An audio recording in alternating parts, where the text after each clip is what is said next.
And good morning everyone. So recently हमने एक series start की थी सीडीपी, और उसी सीरीज में ये हमारा नेक्स्ट लेक्चर होगा जो कि एडवर्ड थ्रोनडाइक और उनकी थ्योरी पे होगा। देखिए, एग्जाम प्रोस्पेक्टिव से जो थ्योरी है वो काफ़ी इंपॉर्टेंट है। हालांकि देखो, सीटेट जैसे एग्जाम्स में यहाँ से क्वेश्चंस कम देखने को मिलते हैं। ऐसा नहीं कि क्वेश्चन आते नहीं है, आते हैं, लेकिन रिलेटेड कम क्वेश्चंस आते हैं। लेकिन अगर आप इसके अलावा state, KVS, D triple S B या रीट एग्जामिनेशंस की बात करोगे तो यहाँ से काफ़ी क्वेश्चंस आपको देखने को मिलते हैं। तो चलिए स्टार्ट करते हैं ज़्यादा टाइम वेस्ट ना करते हुए। फर्स्ट एक बेसिक इंट्रोडक्शन से स्टार्ट करते हैं। ये पिक्चर आपको देखने को मिल रही है, ये एडवर्ड थ्रोनडाइक है, एडवर्ड ली थ्रोनडाइक। और इनका जो बर्थ है वो 1874 में अमेरिका में हुआ। एक अमेरिकन साइकोलॉजिस्ट थे, 1949। देखिए, ये वो व्यक्ति हैं या ये वो हैं जिन्होंने साइकोलॉजी को मॉडर्न एजुकेशन के साथ मर्ज किया, या साइकोलॉजी को एजुकेशन में किस तरह से एप्लीकेबल किया जा सकता है वो सब इन्होंने बताया है। ठीक है, कुछ कीवर्ड्स हैं जो कि आप लोगों को याद रखने हैं। First, connectivism, trial and error, learning and law of effect. आप कहोगे सर आपने ये मार्क कर दिया है लेकिन इनके बारे में बताया नहीं है। तो देखिए, जैसे जैसे लेक्चर खत्म होते जा रहा है या लास्ट तक जब आप लेक्चर को फिनिश कर रहे होगे तो आप लोगों को इनके बारे में सही से समझ में आ जाएगा कि कनेक्टिविज्म क्या बोलता है, ट्रायल एंड एरर मेथड्स क्या है, या लॉ ऑफ इफेक्ट क्या है।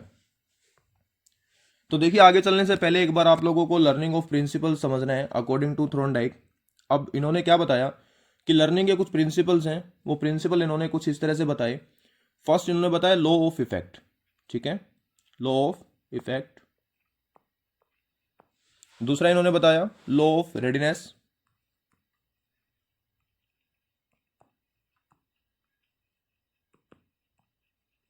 और तीसरा इन्होंने बताया law of exercise. Law of exercise काफ़ी प्रैक्टिकल सी बात है। मैं आपको कुछ एग्जांपल्स देता हूं जिससे आप लोगों को ये समझने में दिक्कत नहीं होगी। देखिए, लॉ ऑफ इफेक्ट में क्या मतलब है। लॉ ऑफ इफेक्ट का मतलब ये है कि प्रभाव का नियम। प्रभाव का नियम क्या बोलता है कि मान लो कि कोई बच्चा है, कोई चाइल्ड है, और कोई काम करता है और उसको बदले में एक पॉजिटिव रिजल्ट मिलता है। क्या मिलता है? एक पॉजिटिव रिजल्ट। तो पॉजिटिव रिजल्ट मिल रहा है तो बच्चा उस काम को करने में क्या करेगा, जल्दी करेगा, या उस काम को बार बार करने की कोशिश करेगा।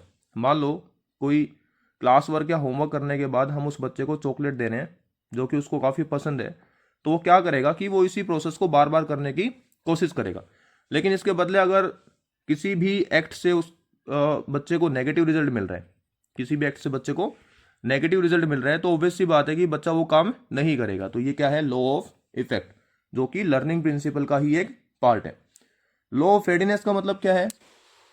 देखो, लॉ ऑफ रेडीनेस का मतलब ये है कि कोई भी काम करने से पहले चाइल्ड को, मैं यहाँ पे चाइल्ड को ही कंसिडर कर रहा हूँ, कि कोई भी काम करने से पहले चाइल्ड को क्या होना पड़ेगा? रेडी होना पड़ेगा।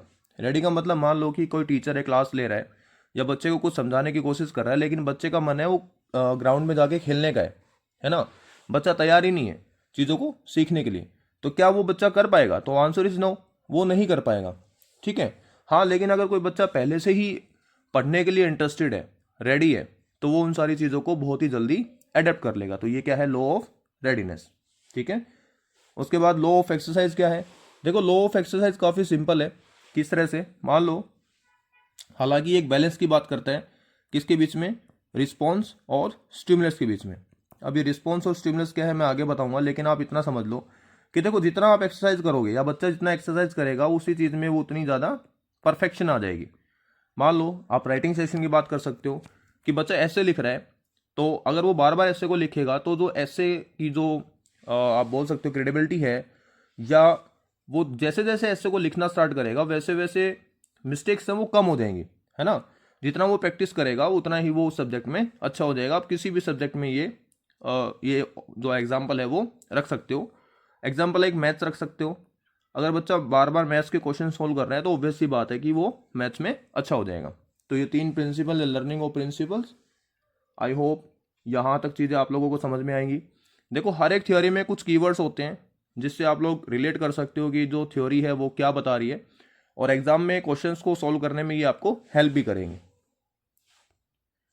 उसके बाद देखो, ये कुछ स्लाइड्स हैं जो आपकी हिंदी में भी हैं, जो हिंदी मीडियम के बच्चे हैं वो यहाँ से पढ़ सकते हैं। हालांकि मैं सारी चीज़ें आप लोगों को हिंदी और इंग्लिश दोनों में ही इलेबरेट कर रहा हूँ, तो ज़्यादा दिक्कत आपको आएगी नहीं।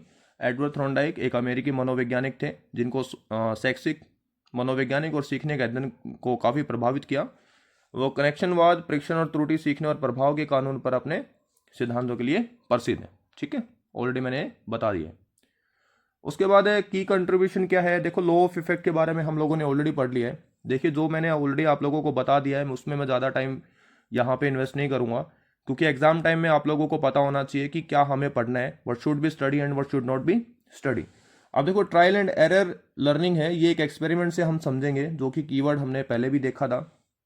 कनेक्टिविज्म या कनेक्टिज्म है वो हम आगे देखेंगे। एजुकेशन साइकोलॉजी क्या है, focus on measurable and systematic teaching methods. मैंने पहले ही आप लोगों को बताया कि एडवर्ड थॉर्नडाइक ने साइकोलॉजी को एजुकेशन से कनेक्ट करने का काम किया था। ठीक है, कि जो साइकोलॉजी है वो एजुकेशन या लर्निंग में किस तरह से इंपैक्ट करती है वो इन्होंने बताया था।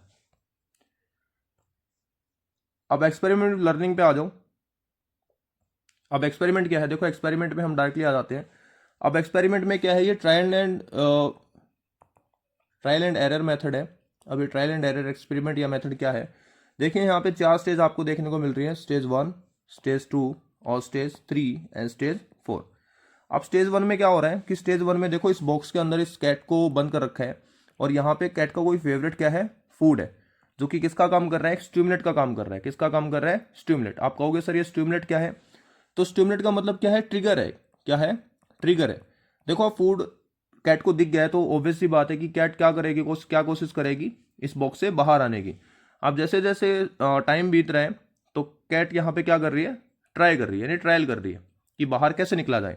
उसके बाद ट्रायल हो रहा है और लास्ट स्टेज में यहाँ पे कैट को एक लीवर मिल जाता है, और उस लीवर को प्रेस करने के बाद कैट बाहर आ जाती है और अपना फेवरेट फूड इनटेक कर लेती है। ठीक है, रिस्पॉन्स कैसा मिला, तो रिस्पॉन्स यहाँ पे पॉजिटिव मिला। ठीक है, आई होप यहाँ तक चीज़ें आप लोगों को समझ में आ रही है। मैं एक बार दोबारा से आपको रिपीट कराता हूँ। देखो यहाँ पे स्टेजेस में आपने देखा इस एक्सपेरिमेंट को। फर्स्ट एक्सपेरिमेंट में इस बॉक्स के अंदर कैट है, बाहर फूड है। फूड क्या काम कर रही है, स्टिमुलेट का या ट्रिगर का। कैट ने फूड को देखा और बाहर आने के लिए ट्राई किया और ट्राई करने के बाद कैट को एक लीवर मिला। लीवर को क्या किया, प्रेस किया, और प्रेस करने के बाद कैट बाहर आ गई और अपना फूड इनटेक कर लिया। अब इसमें ये तो हमें समझ में आ गया है कि जो इस पूरे एक्सपेरिमेंट में जो आउटकम आया है कैट के लिए वो कैसा आया है, पॉजिटिव आया है, सकारात्मक आया है। अब मान लो कि ये जो पूरा एक्सपेरिमेंट है वो 1 मिनट में हुआ है। ठीक है, सपोज 1 मिनट मान लो या 10 मिनट मान लो, कुछ भी हमने सपोज किया। अब 10 मिनट हमने इसको सपोज कर लिया और दोबारा से यही सी कैट को इसी बॉक्स में बंद किया जाता है, तो जो दोबारा इस पूरे प्रोसेस से निकल रही है तो टाइम कितना आया, 9 मिनट एग्जाम्पल के लिए। तो उसके बाद दोबारा से 8 मिनट, फिर 7 मिनट। मतलब हो क्या रहा है कि जितना कैट प्रैक्टिस कर रही है उतना एरर फ्री हो रहा है। ठीक है, उतने ही कम टाइम में अभी कैट को समझ में आ गया कि लीवर कहाँ पे है, लीवर को कैसे प्रेस करना है और कैसे बाहर आना है। ठीक है, तो ये ट्रायल एंड एरर मेथड है जो उन्होंने एक्सपेरिमेंट किया था। सेम यही एक्सपेरिमेंट है डिफरेंट इमेज के साथ। आई होप पीछे आपको समझ में आ गया है। ठीक है, जानवरों के साथ प्रयोग, वही सब बातें जो कि मैंने आप लोगों को बताई है, क्योंकि मैं आप लोगों का ज़्यादा टाइम वेस्ट नहीं कर रहा हूँ। जो सिर्फ हमारे काम का है, जो इंपॉर्टेंट है, हम वहीं पे बात कर रहे हैं। उसके बाद देखो लॉ ऑफ इफेक्ट। हालांकि लॉ ऑफ इफेक्ट हमने पहले भी बात की है। लॉ ऑफ इफेक्ट में क्या था कि अगर कोई काम किया जा रहा है और उसका पॉजिटिव आउटपुट आ रहा है, पॉजिटिव आउटकम आ रहा है, तो सीधी सी बात है कि उस काम को करने की जो रिपीटेशन है वो हमारी क्या हो जाएगी, बढ़ जाएगी। देखो यहाँ पे लिखा हुआ है, propose that behaviour followed by satisfying consequences are more likely to be repeated. अगर सेटिस्फाई रिजल्ट है तो वो काम रिपीट होगा। Unpleasant outcome decrease the likelihood of a behaviour recurring. Unpleasant outcome है तो वो सीधी सी बात है, जो भी रिपीटेशन है वो कम हो जाएगी। Fundamental concept in behaviourism and learning theory, यही फंडामेंटल कॉन्सेप्ट है किसका, बिहेवियरिज्म का, यानी व्यवहारवाद का। ठीक है, आई होप लॉ ऑफ इफेक्ट आपको समझ में आया। क्वेश्चंस हम लोग इससे नेक्स्ट क्लास में प्रैक्टिस कर रहे होंगे कि लॉ ऑफ इफेक्ट पे किस तरह के क्वेश्चंस बन सकते हैं, लेकिन अभी के लिए सिर्फ आपको लॉ ऑफ इफेक्ट समझ रहे हैं। उसके बाद है कनेक्टिविज्म। अब ये समझते हैं क्या है। देखो, emphasise forming neural connection between stimulate and response. Stimulate and response का मतलब क्या है, देखो स्टिमुलस यहाँ पे जो वर्ड है, हालांकि इसको हिंदी में उद्दीपन बोलते हैं, और रिस्पॉन्स है वो डायरेक्टली आपस में काम करता है कि किस तरह का ट्रिगर है और उसके बाद आपको क्या मिला है, कैसा रिस्पॉन्स मिला है। मान लो पॉजिटिव रिस्पॉन्स मिला है तो वो काम बार बार होगा, और नेगेटिव रिस्पॉन्स मिला है तो वो नहीं होगा। ठीक है, ये हमने BF स्किनर कि थ्योरी में भी समझा था हमने, क्लासिकल कंडीशनिंग और ऑपरेंट कंडीशनिंग थ्योरी में भी और अच्छे से समझा था स्टिमुलस और रिस्पॉन्स के बारे में। लेकिन आप इसको ऐसा समझो कि आपस में इनका क्या रहता है, बैलेंस रहता है, एक दूसरे को ये टच करते हैं। Learning is result of strengthening this connection through reinforcement. Reinforcement का मतलब रिपीटेशन से ही है। Highlighted the importance of practice and repetition in learning, जो कि बेसिक सी बात है कि अगर पॉजिटिव आउटकम आ रहा है तो चीज़ें रिपीट होंगी, और अगर नेगेटिव आउटकम आ रहा है तो चीज़ें रिपीट नहीं होंगी। ठीक है, तो ये कनेक्टिविज्म है किसके इसके बीच में, स्टिमुलस और रिस्पॉन्स के बीच में। एजुकेशनल साइकोलॉजी, जैसे कि हमने पहले भी बात की थी कि एडवर्ड थॉर्नडाइक ने क्या किया था, साइकोलॉजी को एजुकेशन से रिलेट किया था, ये एप्लीकेबल किया था। तो applied psychology principle to education and teaching, advocate of objective measurement of student performance, developed standardise testing method to access learning outcome, pioneered research and how children learn arithmetic and reading.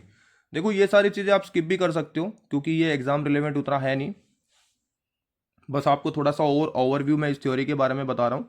आप चाहते हो तो इसको skip कर सकते हो, जो main highlight है मैं वहाँ पे बता दूंगा कि ये आपका मेन हाईलाइट है और इसी को आपको पढ़ना है। उसके बाद लेगेसी एंड इम्पैक्ट, अगर पढ़ना चाहते हो पढ़ सकते हो, ज़्यादा इंपॉर्टेंट नहीं है। ज़्यादा इंपॉर्टेंट मैंने पहले ही बताया था, trial and free error free methods हैं, आपके कनेक्टिविज्म है, और लॉ ऑफ इफेक्ट और प्रिंसिपल्स ऑफ लर्निंग है। ठीक है, उसके बाद कंक्लूजन जो कि हमारा लास्ट है, Edward Thorndike contribution to psychology and education have a lasting impact, his theories on learning, particular the law of effect. Law of effect, I hope law of effect आपको समझ में आया, कनेक्टिविज्म आपको समझ में आया। Remain influential and understanding behaviour and shaping teaching method, जो कि एडवांस टीचिंग मेथड में किस तरह से इम्पैक्ट किया जा सकता है और एक पॉजिटिव आउटकम के लिए हम इस थ्योरी को किस तरह से यूज कर सकते हैं।